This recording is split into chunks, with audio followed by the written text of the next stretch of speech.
এখন নতুন কাকে প্রেম করছেন, অনুব্রত মণ্ডল কটা লুচি খায়, এই রিপোর্টিং গুলো বন্ধ করুন। এটা বাংলার রিপোর্টিং স্টাইল নয়। যে ব্রেকিং নিউজটা, সেই ব্রেকিং নিউজটা শুনুন। রিপাবলিক বাংলা ভুলে যায়নি, বাংলার সনাতনীরা ভুলে যায়নি, আমরা সুমনের পাশে রয়েছি। এই মুহূর্তে যে ব্রেকিং নিউজ, যে আঘাতপ্রাপ্ত হয়, পুলিশের লাঠির ঘায়ে গুরুতর জখম সনাতনী যুবক সুমন নস্কর।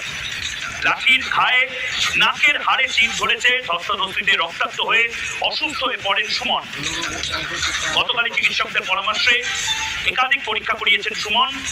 টেস্ট রিপোর্ট দেখে পরবর্তী পদক্ষেপ। আজ সুমনের সঙ্গে বিভিন্ন রাজনৈতিক দলের নেতারাও কথা বলেছেন এবং সংবাদ মাধ্যমের প্রতিনিধি হিসেবে রিপাবলিক বাংলাও সুমনের বাড়িতে গেছিল। আমাদের প্রতিনিধি অনুপম রিপোর্ট তুলে ধরেছে সুমনের বাবা, মা এবং সুমনের সাথে একবার দেখবো, এবং সুমন ভালো আছে, নিশ্চিন্ত।